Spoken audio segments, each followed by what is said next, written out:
Ladies and gentlemen, first of all, it's my immense pleasure that organizing committee of International Conference of Nursing Care 2020 has invited me to give a talk, and it's quite privileged for me and it's been an honor that I have given this opportunity to present my work. Although it's quite unfortunate that due to some medical intervention and a number of circumstances, I cannot able to go there, but I'm presenting and delivering this talk. I think it would facilitate you regarding the progress of the nursing community all over the world, as well as in France and also in the future generation to come for this particular community is concerned. Okay, my topic of discussion is parish nursing, reflection from Asian perspective. However, before going to the main perspective, I must say this wing of nursing is quite new. Although there are several wings of nursing, like we know midwifery, like we know the critical care nursing and others. But this one, ladies and gentlemen, is quite new because anyone from any discipline of nursing, not only nursing, from different discipline, we can take it as the nursing goal to achieve whatever we are supposed to achieve. And now, why Asia? Because in Asia, several issues keep coming at you all the time, day by day, every moment after moment. So we must take some other options. We must take some other alternatives to go further ahead in terms of nursing fraternity. And one of them is parish nursing. None other than that. So, ladies and gentlemen, I'm Associate Professor Dr. Tapash Rudra from Faculty of Science and Department of Biotechnology, Lincoln University College. And okay, without wasting too much of time, I'm going to the main points of my topic. First of all, although we are concentrating on Asian perspective, but I must know, and I must know you all, rather it is ASEAN member countries, which are basically 10 countries, which are actually including Malaysia, and these countries are actually mainly responsible for taking over the nursing perspective to the new level. And where we stand, actually Malaysia is the main country where we can proudly say that in nursing scenario, Asia is proudly say that Malaysia is one of the stalwarts right now. Why? I'm going to show you in my future topics and future slides. First of all, this committee, ladies and gentlemen, why? This is called the ASEAN Joint Coordination Committee on Nursing. And in acronymically, it is called AGCCN. AGCCN is a coordinating committee. First of all, it's a coordination committee that chiefly emphasizes on the facilitation among the nursing professionals within the ASEAN countries. Of course, those includes Malaysia. Having said that, the mobility of nursing fraternity among the ASEAN members is of utmost importance. The mobility, unless there is mobility, unless there is exchange of ideas, sharing of ideas, nothing can be possible, not only in nursing, in any other fields of science as well. So at the same time, the key component of the community is the mutual recognition arrangement, we call it MRA. The regulatory body, this is a regulatory body which holds or rather controls the consistent flow of healthcare and nursing-related matters among the existing ASEAN communities. So this is all about the basic goals of ASEAN Joint Coordinating Committee, and that we call AGCCN. Okay, let's move forward. These are the 5 domains of not only ASEAN, rather in Asian nursing perspective. We have to go for ethics and legal practice. I'll go to the parish nursing later on, but before that we have to focus on this because these are the basis of the nursing fraternity as well as the nursing community as a whole. First of all, ethics and legal practice. Unless there is practice and that should be legalized and ethically approved, there should be no way forward to that. Secondly, professional nursing practice, leadership and management should be there. Education and research. These days, nursing is not about nursing only, not about taking care of people only. It's all about educating people and educating yourselves. And research is nothing. It's a pivotal thing to go for it. And next one is the professional, personal and quality development. This is the most important thing in terms of your application of the first four, how you apply your professional in those four into your professionalism, into your personal development, as well as to improve the quality of your products and quality of your caregivers.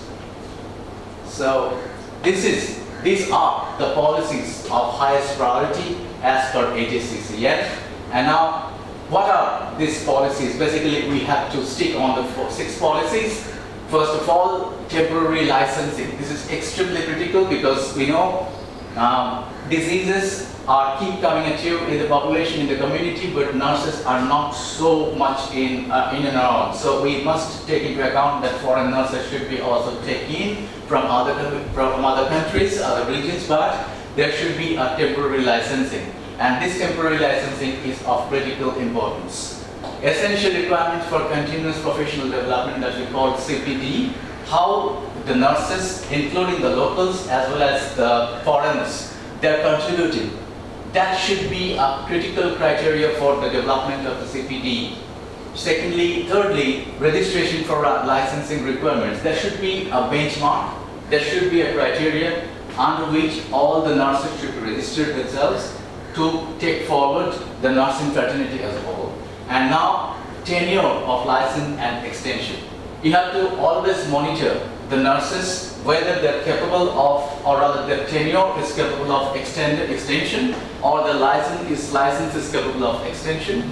It should be always monitored with given extreme importance. And language proficiency. This is another important thing. Language proficiency in Asian region is a very critical thing, because we mostly go by our mother tongue and all those things, but the thing is, language proficiency is a very critical thing, especially whenever you are giving the licensing and also the registration. So we must take into account also this one.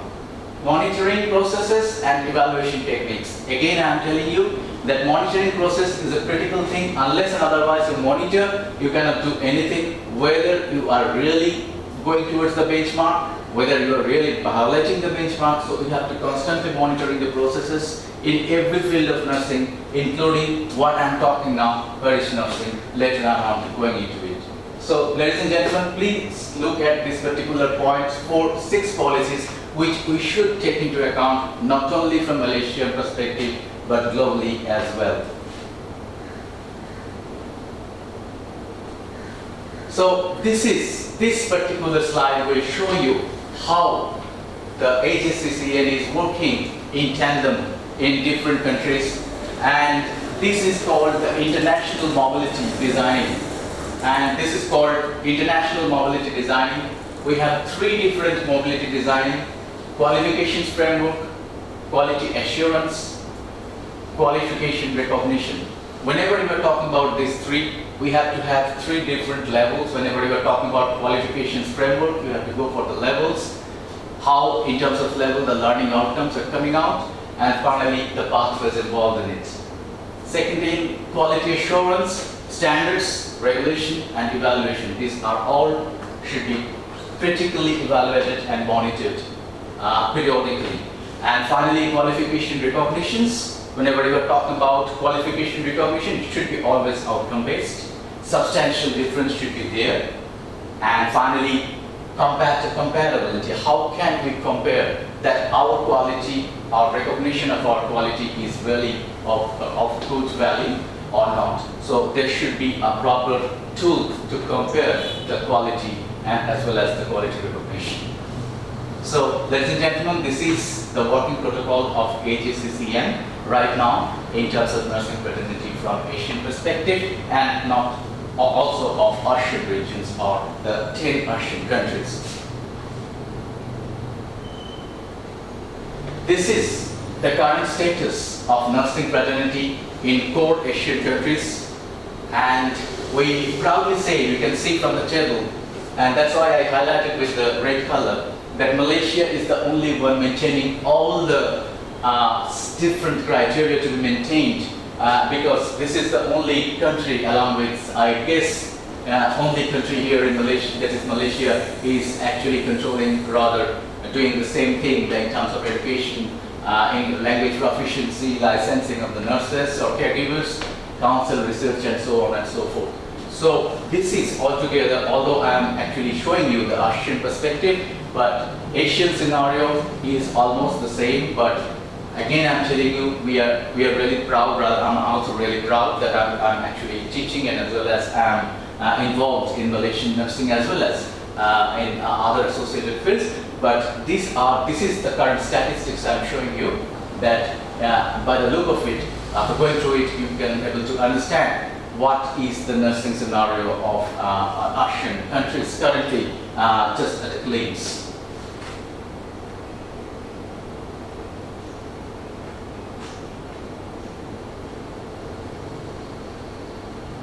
Okay. Now, this is the scenario of economy among Asian communities. As I mentioned in the previous table, just mentioned, there are basically, when we continue to focus on nursing, we have to continue to focus on the economy as well. There are basically these three different classes of economic countries: high economic income countries, upper middle economic countries, and lower middle income countries. And Malaysia is currently in the second tier, that is upper middle income countries. But whenever you are talking about the lower middle income countries, like you are seeing, there are as many as 6 or 7 countries, and other countries which I could not able to insert all of them because of the lack of timing and some other issues. So, but ladies and gentlemen, these are some of the recent statistics why I showing you, because this will show you where we are standing in front of you. As from the Asian perspective, or rather from Asian perspective. Now, this is the main topic. Although I must say that this is the topic I'm concentrating, but unless and otherwise I could show you where the background is, then we are not able to understand. We won't able to understand what is the new wing of this particular nursing is all about. That is none other than community-based nursing or parish nursing. So whenever you are talking about this parish nursing, as I have mentioned several times, it's a new wing, and this is basically critically important because anybody can contribute, because it's basically involving so many individuals which are from different disciplines, and more importantly, this is community-based or rather faith-based. So you can involve several individuals who can take forward, rather who can take into in this particular discipline, and although at the same time they can contribute in their own ways. Why this is important? Because there's a setting, and there should be a setting, and these are the 5 important parts of these settings. First of all is the community-based health centers should be developed. This is very important because after all we will be concentrating on community, not on individuals. Secondly, nurses school should be there, where first of all nurses should be counseled before they are exposed to the community levels. Third is occupational health system. That is very, very critical because we are after all dealing with the community and at the same time occupational health as well. And one of the perspective of that particular, one of the wings of this is the parish nursing. Here, this parish nursing is basically on faith-based, because whenever we are doing this kind of nursing, it is actually a new wing, it's a novelty, because anybody in their own way can heal some of the patients which will be responding to them very, very quickly. And public health care should be at the same time evaluated simultaneously with that to make them aware what this new wing is all about, how this new wing of nursing will contribute to the community and to the humankind as well. So these are the main 5 settings, ladies and gentlemen, you can put forward whenever you are talking about community nursing. And the 4th among this is the parish nursing. Okay, these are the major attributes of the setup. As I mentioned, responsibility is the key point of this setup. Responsibility, whenever you are talking about 7 areas of responsibility, these are all radiating from a particular point, and those 7 points, those 7 wings which I am showing you, these are all after all contributing to the major setup of parish nursing and overall to the nursing fraternity as well. Ladies and gentlemen, I would appreciate if you just see this particular 7 different wings radiating from a particular point.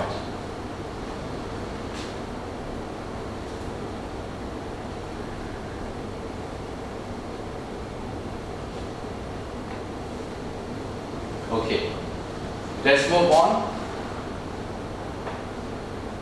Until and otherwise, there are obstacles. Until and otherwise, there are hindrances. We cannot go for solutions. So, ladies and gentlemen, there will be some obstacles as this is a new wing. This nursing is totally different from the other classical fields of nursing, as I mentioned about midwifery, as I mentioned about critical care, as I mentioned about renal, because this is a new wing. So obstacles should be there. And what are the main obstacles? Lack of professionalism. Because this is a new wing, so there must be lack of professionalism, and we have to overcome it by our monitoring ourselves, by updating ourselves. Second one is very, very obvious, because there are religious barriers, because we are from Asia, so the religious barriers should be there. So how we'll do that, it's totally up to you, totally up to us, but we have to overcome if we want to implement this nursing wing to picture the human life as well as humankind as a whole. And the third one is unclear outcomes. Why I'm saying unclear outcomes? Because most of the universities, most of the school of nursing are still not aware of what will be the contribution of this nursing wing or other parish nursing or community-based nursing in the future. Because in the curriculum also, it is not so clear. So that's why the people are still not aware about it too much. So it is our task, to make them aware what will be the possible outcomes if we could maintain it in a proper way. So ladies and gentlemen, these are the basic obstacles, but yes, surely we can overcome it by our willingness. And now, these are the realities regarding nursing in Asia in a broader perspective. If we illustrate it, we have all these different, almost all staffs nursing are working in hospitals and community are diploma holders. So we should uplift it, at least minimum to degree level from diploma level. The trend is toward a population of newly graduated degree nurses occupying promotional positions without practice in nursing. That is not altogether accepted, because you have to have some benchmark and you have to have some criteria whenever you are enrolling the nurses, irrespective those are locals or foreign expatriates. Changes that are taking place in nursing practice to do so because they are inevitable.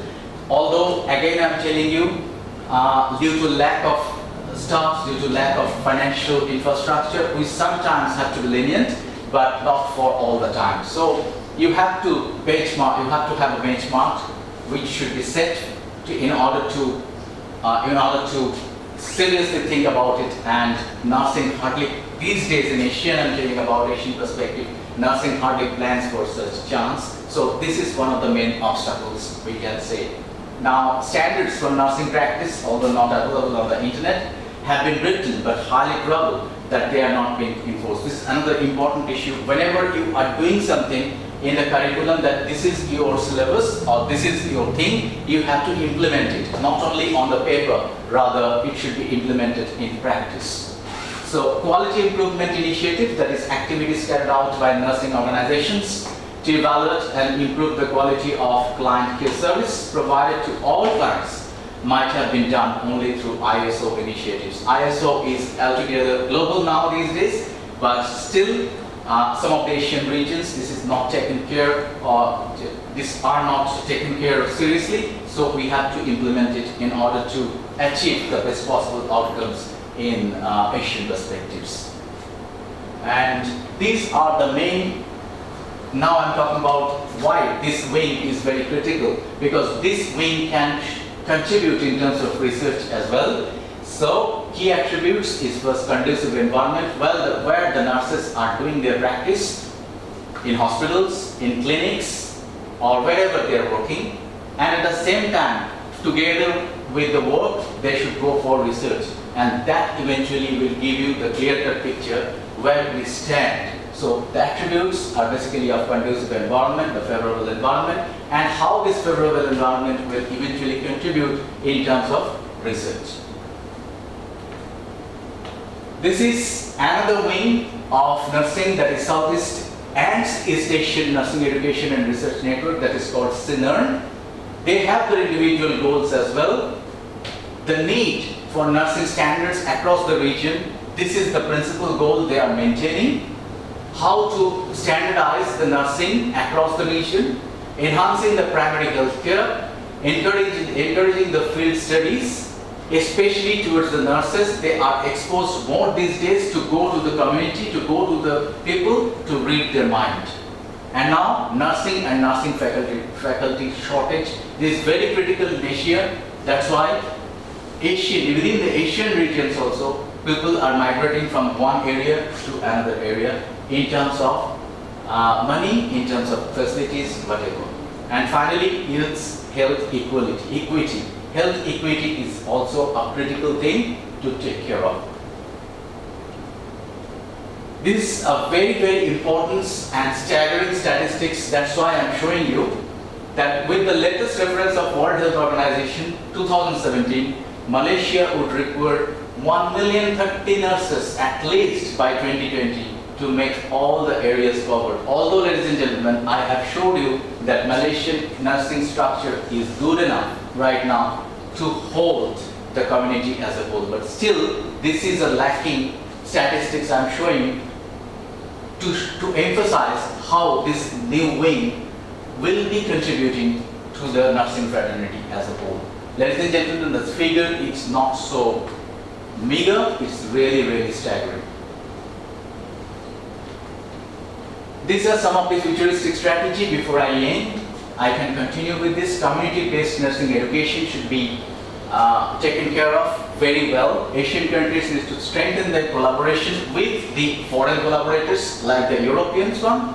At the same time, quality of the environment as far as the nursing education is concerned should be escalated in terms of the collaboration, in terms of the sharing of the students and changing of the students. And overall upliftment of nursing programs should be taken into consideration with special emphasis to technical as well as financial support, policies and the implementation. Of course, the monitoring, as I mentioned, monitoring is of critical value of the nursing issues. Last but not least, nursing research should be prioritized to achieve the best possible outcome in terms of nursing education. Unless there is research, there is no evidence that you are moving, rather you are static. So research in terms of any wing, it should be prioritized. Community-based nursing service, nurses are caregivers. They should be holistically exposed to the community, as I've mentioned several times, to read the mental setup of the people. Potential students who will join the nursing programs at any level should be counseled by professional counselors before they are entering to the practice to make them really realistic about the scenario.